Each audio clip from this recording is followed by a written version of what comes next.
All right, good afternoon, everybody, and welcome to week number one. That is right, week number one of your 7314 class, which is your reference class. As always, I'm your professor, Dr. Jace K. Austin, and today what we're going to do is we are actually going to just look at, well, first of all, I'm going to introduce myself very quickly, but we're actually going to do our course overview in our first synced session, which is going to be next week. Next week, that's going to be August the 31st, I believe, when we have that first sync session. Let me just double check here. Yes, August the 31st, from 7 to 8:30 Central Time. That is going to be conducted by Zoom, and that is next Wednesday night again. So a week from today, as I'm recording this on August the 24th. So because we're going to do that course overview next week, what we're just going to do today is I'm actually going to show you, again, I'm going to introduce myself. I'm going to take you through a few very basic things that don't really need to wait until next week. And then after that, what you're going to do is, what we are going to do is we are going to make sure you all know how to use interlibrary loan and the journal finder features within the library. So first of all, let me go ahead and introduce myself. Let me get a little pause here. Oh, actually, there is one thing that I forgot. So one other thing that we need to do is about Dr. Jace's from rural North Carolina. I am from the country. I talk very slow. I speak very slowly. So having said that, one thing that I do need to do, there are two reasons why I upload these videos in the YouTube. One is so that I can have like the captions generated, and when I have the captions generated, then the auto captions are there to assist people who might need to have captions and might have hearing impairments or other reasons why they need to have captions on a video. The second reason why I put these in the YouTube is so that you can speed them up, because I am a very slow talker. I talk very slow. Most people who are from where I'm from in rural North Carolina also talk slow. So let me make sure you all know how to speed up a video. So if I am in YouTube here, and let's say I'll just get this one here. The experiences we never forget. Actually, I'll pause. Okay, so thank you for giving me that moment to pause and kind of get past that ad. So what we're going to do now is I'm going to show you just how to speed up the video, and you're probably going to want to speed up all of my videos to 1.5 speed or maybe even faster, because again, I talk very slowly, so people are able to speed it up to that 1.5 and still understand everything that I'm saying. So I would recommend that you all do that, and that way you're not like, because trust me, when you watch my videos and I'm actually speaking at my normal pace, then I just sound very, very slow, and it's torture to actually listen to that. So go ahead and speed me up and let me show you how to do that. So I've got a YouTube video right here, and so you hear this normal speed, right? If you want to speed it up, then what you'll do is you'll go here to settings, playback speed, and again, you can usually go up to 1.5.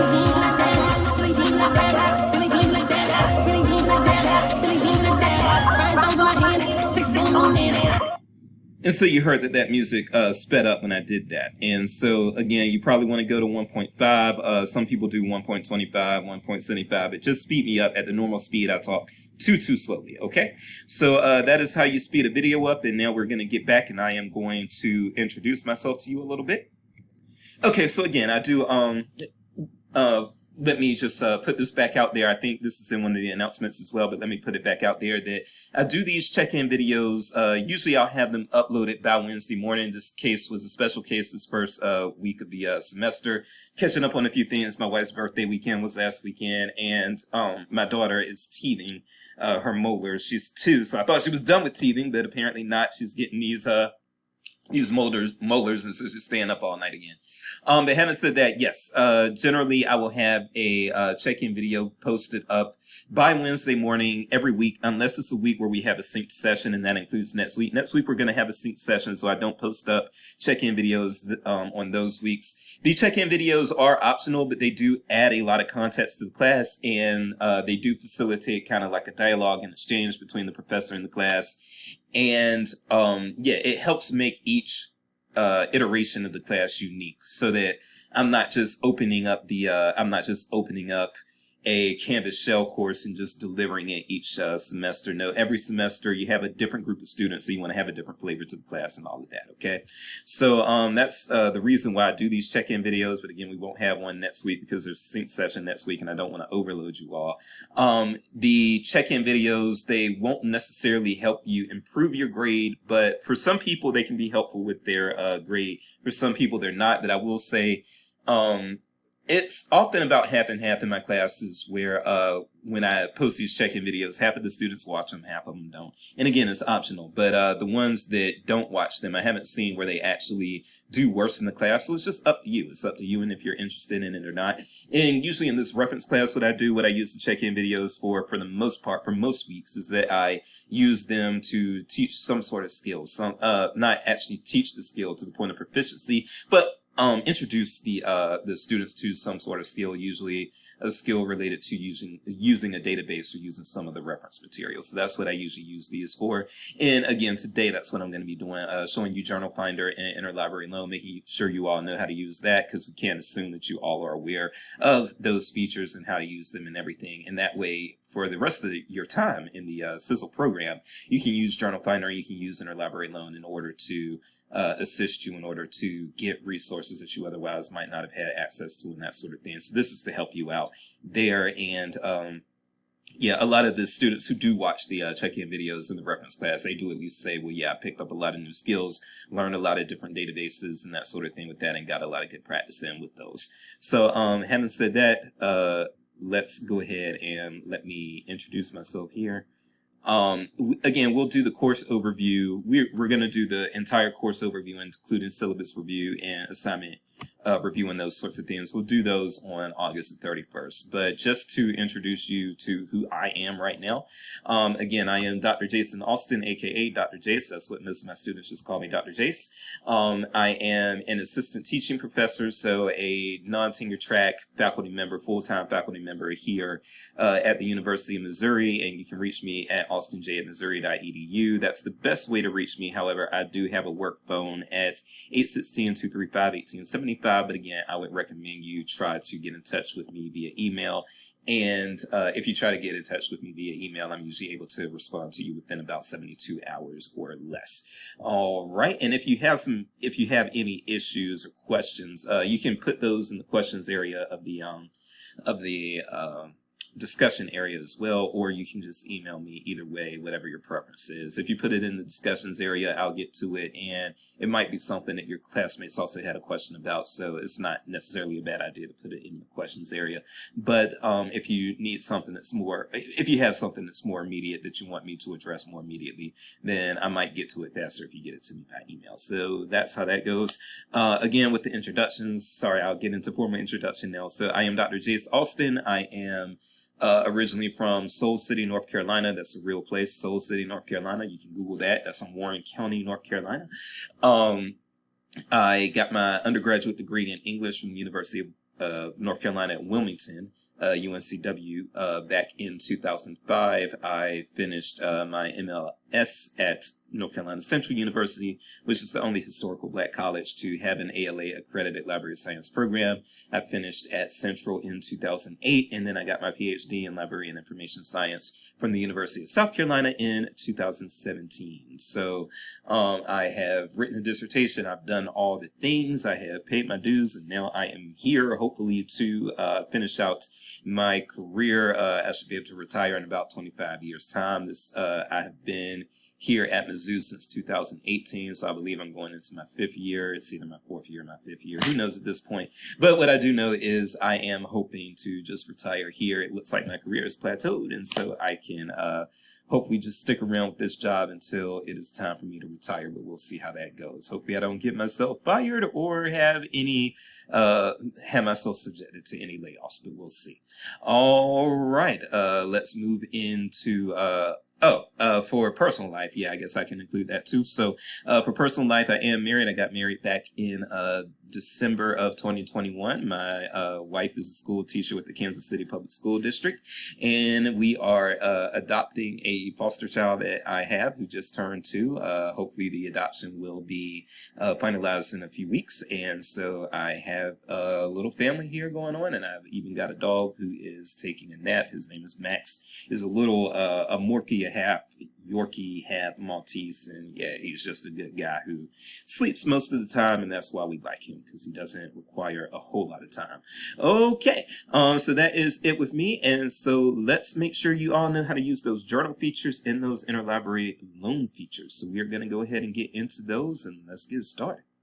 Okay, so again, we're going to look at the Journal Finder and Interlibrary Loan features. Let's first start out with Journal Finder, and Journal Finder isn't even really formally called that anymore, but I remember when Journal Finder first became a thing, and so that's what we were calling it. We were calling it a Journal Finder, but now it's just a feature that libraries have, and they don't even necessarily call it anything specific. So if we were to go to the Mizzou Libraries homepage, which is library.mizzou.edu, this is what we would be looking at. This is where it where it would take us first. And we do have this is an aggregate search right here, Discover at MU, Discover at Mizzou Libraries. This is an aggregate search, so it's technically supposed to just cover anything, or is supposed to be able to retrieve anything that's associated with the catalogs of the universities in the UM system, I believe, not just MU, but the entire UM system now. But the drawback with this, the drawback with this Discover feature is that it's pretty much relying on the metadata for EBSCO to try to find everything in the catalog and everything in the databases, everything in all of these holdings. And EBSCO does very good for the most part, but there are some times where their metadata just doesn't link up with the metadata of these other companies that are providing resources to the library or even to the library catalog itself. So there are going to be times when the aggregate search actually does not capture everything, and so you're going to want to actually look for the Journal Finder features basically as a backup plan.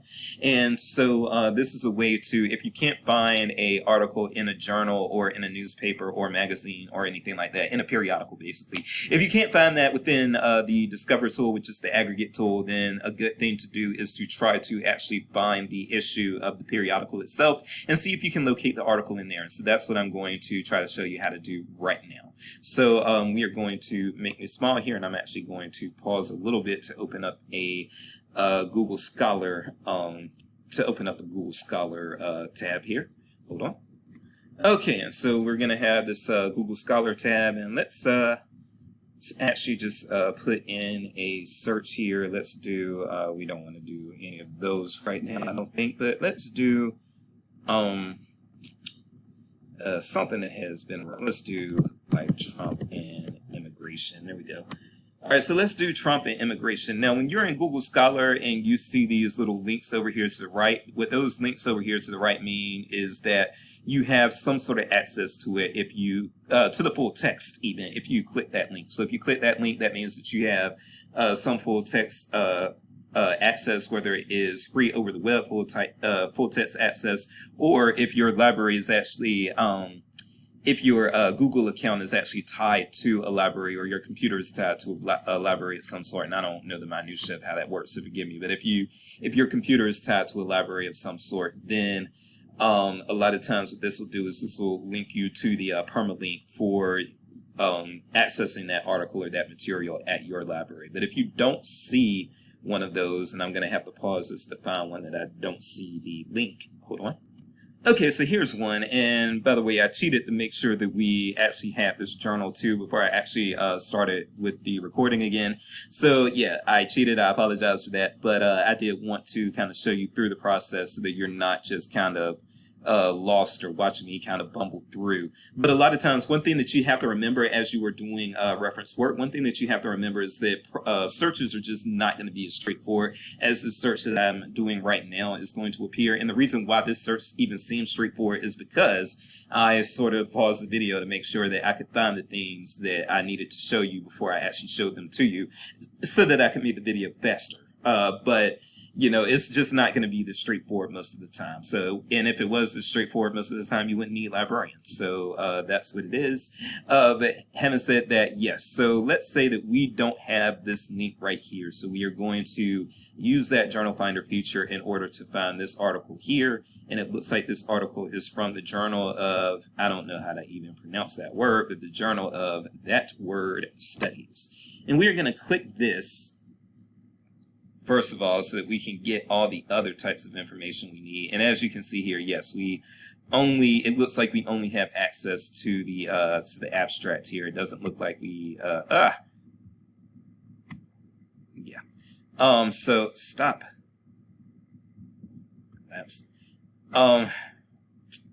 Okay. Yeah, it was saying that our subscription doesn't have access to this particular item. So, yeah.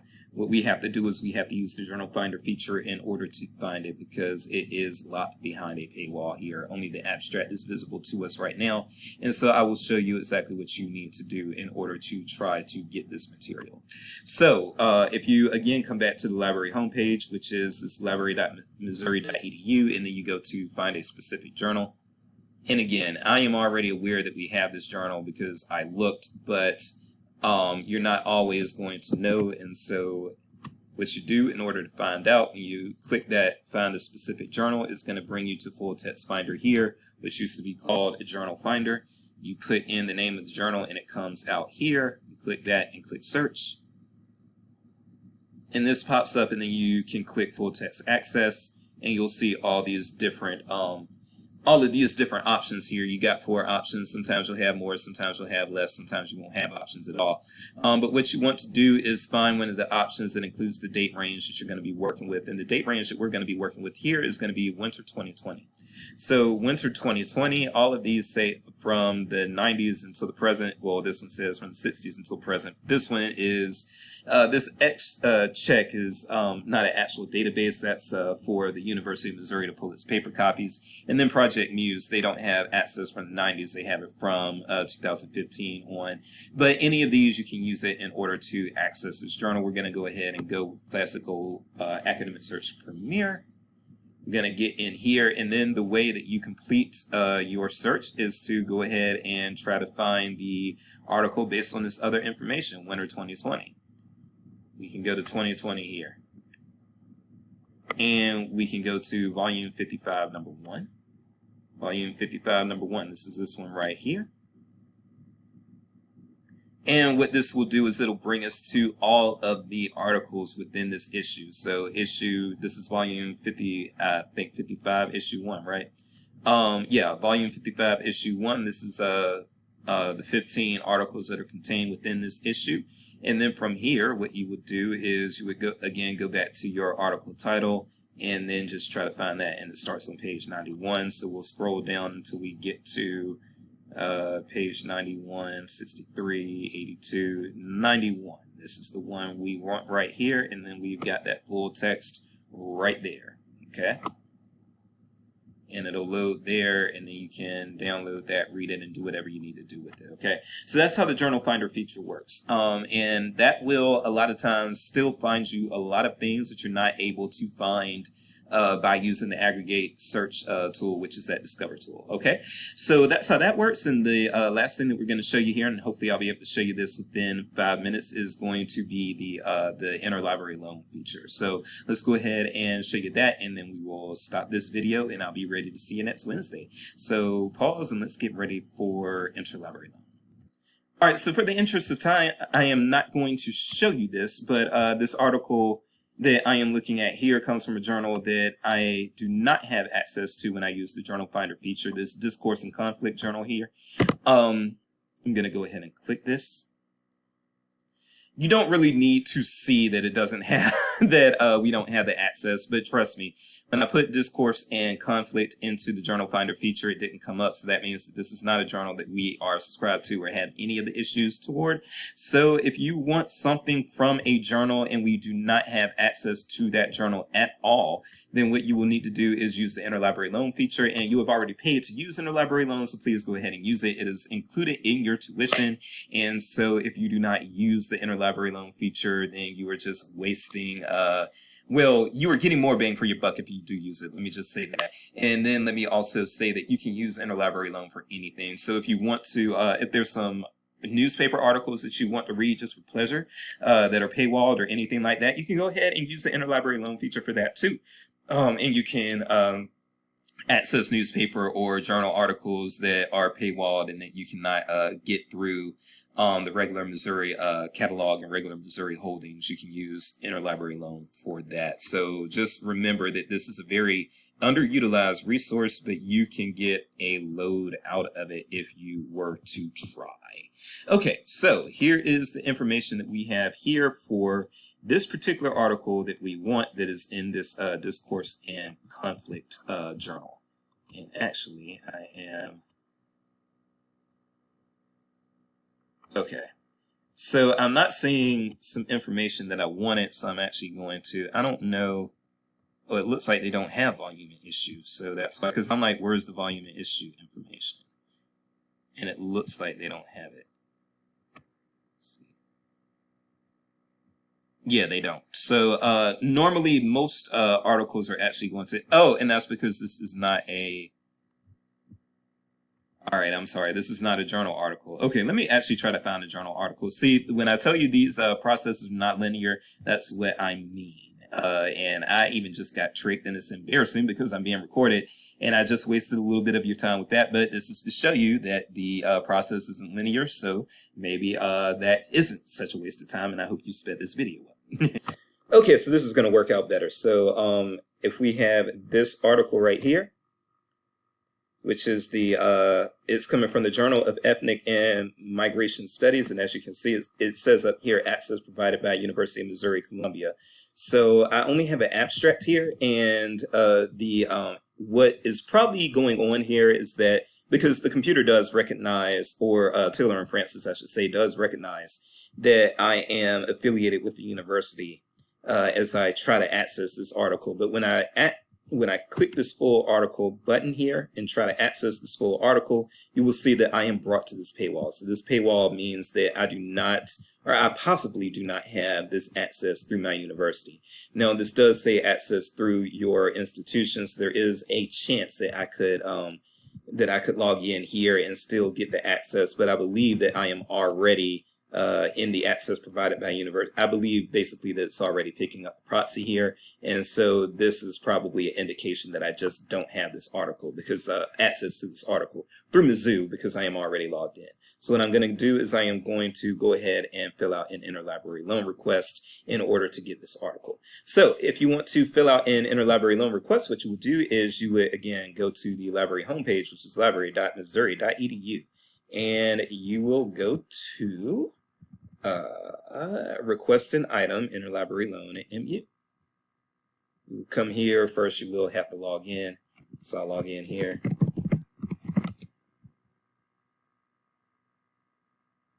Okay. And I do have one that I've already received from a previous request, but let me go ahead and put this new request in. And this is going to be a new request for an article. And from here, what I'll do is I'll put in the relevant information that I have here that it's asking for. So it is asking for a journal title, and the journal title again is the Journal of Ethnic and Migration Studies. So we copy, paste. Article title, Bad Hombres, and Examination of Identities in U.S. Media and Coverage of Immigration. Click and copy that article title here. We have our article author, which is going to be Heather Silber Muhammad. Paste that right in there. All right, volume, issue, month, and year. So our volume is going to be volume 46. It's going to be issue number 1. Ooh, I've got too many tabs open. Volume 46, issue number 1. Our year is going to be 2020, and inclusive pages is going to be 158 to 176. You'll see that down there. All right, and then what you're going to want to do is you're probably going to want to give them at least 2 weeks Probably don't want to give them that much time. They fill like 98% of the requests for electronic articles within 72 hours. So they're not going to need this much time generally, but I'm still going to give that much time. Actually, let me give to September the 10th. Except in any language other than English, no, don't have any notes. And then I can submit this request. And from there, outstanding request is here, and it is awaiting request processing, and it'll go from there. Now, once your article is available, then you'll get an email, and it will appear here. You'll log in, and you'll come here, electronically received articles, and then you would come here to view. And this is the view, and I can look at it, and then I can save, download, or whatever I need to do from there. And so that's how I would get that full text access to that article and be able to use an article that Mizzou doesn't already have full text access to. So if you didn't know already about those features, now you know, and you probably want to use these features, especially as you're doing, papers and research in your program here, and especially for those of you who end up, if you do like a master's thesis or something as an option, or anything like that, or if you're trying to write a book chapter or anything, or an article while you are still a student, which you can do, and that will help separate you from the other students who are graduating right now, because there are a lot of students in library school right now. So that is one way to separate yourself, is to publish at the student level. And so you can use these resources here in order to get information and access to articles and other things that you don't immediately have the access to. And so yes, these are tools that you have and that you need to use, and that are going to save you some money, so you don't actually start buying all these paywall things. So keep that in mind, and I am going to leave it right there. That is it for me. I will see you next Wednesday. I am Dr. Jace. Peace and grace, and I will see you next week in a sync session, no check-in video. Excuse me, next week. Thank you.